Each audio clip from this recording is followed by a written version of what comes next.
ಕೊಟ್ಟಿದ್ದೀರಾ ಅಂತ. ಆಮೇಲೆ 2 weeks ಇಂದ ಗೊತ್ತಾಯ್ತು ನನಗೆ ಯಾರು ಲೈಸೆನ್ಸ್ ತಗೊಂಡಿಲ್ಲ ಅಂತ. ಮ್ಯಾಕ್ಸಿಮಮ್ ತಗೊಂಡಿಲ್ಲ ಸರ್, ಕೆಲವ್ರನ್ನ ಏನಾಗಿದೆ ಸರ್, ಇಲ್ಲ ನಿಮ್ ಪಾಲಿಸಿ ಪ್ರಕಾರ ಯಾರು ಮಾಡೇ ಇಲ್ಲ. ನೀವು ಈಗ ನಾನು ಅನ್ಕೊಂಡೆ ಕೇಸ್ ಬೈ ಕೇಸು ನೀವು ಲೈಸೆನ್ಸ್ ಕೊಡ್ತೀರಾ, ಹಳೆ ಮಾಡೆಲ್ ಹಂಗೆ ಇತ್ತು, ಅನ್ನೋದು ಹೋಲ್ಡಿಂಗಿಗೆ ಲೈಸೆನ್ಸ್ ಕೊಡೋದಿತ್ತು. ಆವಾಗ್ಲೂ ಒಬ್ರು ತಗೊಂಡಿರ್ಲಿಲ್ಲ, ಎಲ್ಲ ತಗ್ಲಾಕೋದು OS ಹಾಕೋದು ನಡೀತಾ ಇತ್ತು. ಇವಾಗ್ಲೂ ಕೂಡ ಅದೇ ಸಿಸ್ಟಮ್ ಮುಂದುವರಿಸಿದ್ದಾರೆ.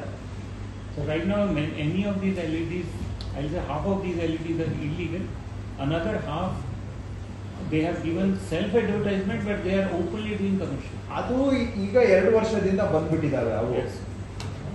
ಅವರು ಸೆಲ್ಫಿಗೆ ಅಂತ ಹಾಕೊಂಡ್ಬಿಟ್ಟು ಮಾಡ್ತಾ ಇದ್ರು. ಅದು ಆಕ್ಚುಲಿ ಹಾಫ್ ಇಲ್ಲ, ಅದು ಇನ್ನೊಂದು ಸ್ವಲ್ಪ ಕಡಿಮೆ ಇದೆ. ಅಂಡ್ ಅವ್ರದ್ದೆಲ್ಲ ಚಿಕ್ಕ ಸೈಜ್ ಇತ್ತು. ಇವಾಗ ಈ ಪಾಲಿಸಿ ಬಂದ ತಕ್ಷಣ ಅವರೆಲ್ಲ ತೆಗೆದು ದೊಡ್ಡ ಸೈಜ್ ಹಾಕೊಂಡಿದ್ದಾರೆ. ಬಟ್ ಅದೆಲ್ಲ ಬಿಟ್ಟು ಹೊಸದಾಗಿನೇ ಇನ್ಸ್ಟಾಲ್ ಆಗಿರೋದು ಲಾರ್ಜ್ ನಂಬರ್ಸ್ ಇದೆ ಈಗ.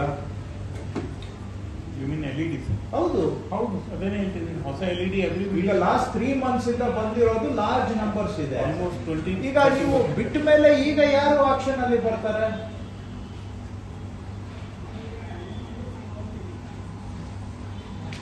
ಹೇಳಿ, ಈಗ ನೀವು ಕಮಿಷನರ್ಸ್ ಹೇಳಿ, ಅವರು ಯಾರು ಜಾಯಿಂಟ್ ಕಮಿಷನರ್ಸ್ ಬರುತ್ತಾ? ಹೀಗೆ ಕಮಿಷನರ್ಗೆ JC ಇಬ್ಬರಿಗೆ ಬರುತ್ತೆ ಹೇಳಿ ಈಗ.